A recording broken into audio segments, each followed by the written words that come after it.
2 থেকে 3 মিনিটের একটি ছোট গল্প শুনে যাবেন, আশা করি ভালো লাগবে। একটি ছেলে খুবই সাদাসিধা ছিল। সে একটি দোকানে চাকরি করত। ছেলেটির বেতন ছিল মাত্র 5,000 টাকা। ছেলেটির দোকানের সামনে দিয়ে প্রতিদিন একটি মেয়ে স্কুলে যেত। মেয়েটি প্রতিদিন বোরকা পরে যেত, কিন্তু প্রায়ই মুখটা খোলা থাকতো। একদিন হঠাৎ করে ছেলেটির নজর পড়লো মেয়েটির দিকে। এভাবে বেশ কয়েকদিন যাবার পর মেয়েটি বুঝতে পারলো ছেলেটি তাকে লক্ষ্য করে। মেয়েটিও বাঁকা চোখে ছেলেটির দিকে তাকাতে শুরু করলো। ছেলেটি মেয়ের চলাফেরা দেখে মুগ্ধ হলো। আফসোস করতে লাগলো, ইস, যদি আমিও আজ পড়াশোনা করতে পারতাম, তাহলে সাহস করে মেয়েটির সাথে কথা বলতে পারতাম। মেয়েটি বুঝতে পারলো ছেলেটি তাকে ভীষণ পছন্দ করে। তাই একদিন মেয়েটি ছেলেটির দোকানের পাশে দাঁড়িয়ে রইল। তখন ছেলেটি দুপুরের খাবার খাওয়ার জন্য দোকানের বাইরে আসে। সে চায়ের দোকানে গিয়ে 5 টাকার একটি রুটি খেয়ে পানি পান করে আসতে লাগলো। তখন মেয়েটি তার কাছে গেল।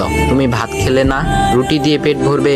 তখন ছেলেটি মেয়েটিকে দেখে অবাক হয়ে গেল। তখন ছেলেটি বলল, আমি ভাত খেলে আমার মা, বাবা আর ছোট বোনকে কি খাওয়াবো? মেয়েটি শিক্ষিত, তাই অল্পতেই বুঝে গেল।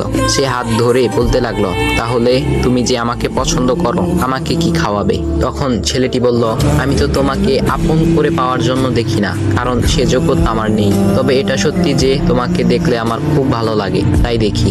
মেয়েটি ছেলেটির কথা শুনে চোখের পানি ধরে রাখতে পারলো না। সে বুঝে গেল ছেলেটির চরিত্র ও ভাবনা অনেক সুন্দর। সেদিন মেয়েটি চলে গেল।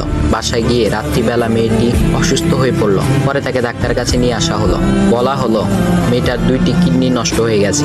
তখন মেয়ের বাবা ফোন করলো তার বন্ধুর ছেলেকে, যার সাথে বিয়ে দেওয়ার জন্য সে পাগল। কিন্তু মেয়েটি তার বাবার পছন্দের ছেলেকে বিয়ে করতে রাজি না, কারণ সে ছেলেটি টাকা থাকলেও কি হবে, তার চরিত্র খারাপ, সে লোভী। এদিকে মেয়েটির কোনো লোভ ছিল না। যাই হোক, হবু জামাই আসার পর তাকে সব খুলে বলল, তোমার থেকে একটি কিডনি খুলে আমার মেয়েকে দাও। তুমি তো বলছো আমার মেয়েকে তুমি অনেক ভালোবাসো, তাকে পেলে তুমি ভালো হয়ে যাবে, তাহলে আজ পরীক্ষা দাও। তখন ছেলেটি বলল, আমি আপনার রোগা মেয়েকে বিয়ে করতে পারবো না, আমার কি সুস্থ মেয়ের অভাব নাকি? এ বলে সে চলে গেল। বাবা তখন কেঁদে কেঁদে মেয়ের কাছে সব খুলে বলল। মেয়েটি বলল, বাবা তুমি কেঁদো না, একটা পথ এখনো আছে। আমাদের সামনে মোড়ে বড় একটা দোকান আছে না, তুমি সেখানে যাও। সেখানে যে তাইয়ুব নামের একটা ছেলে আছে, তাকে নিয়ে আসো, আমার কথা বলো। তখন মেয়েটির বাবা ছেলেটিকে নিয়ে আসলো।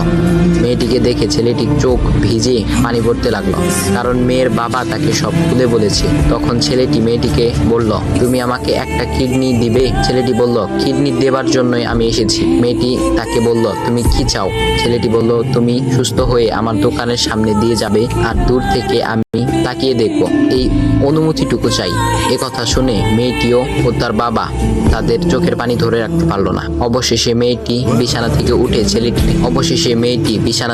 উঠে ছেলেটির 2 পা জড়িয়ে ধরে বলল, এ জীবনে তোমার থেকে আমাকে মৃত্যু ছাড়া আর কেউ আলাদা করতে পারবে না।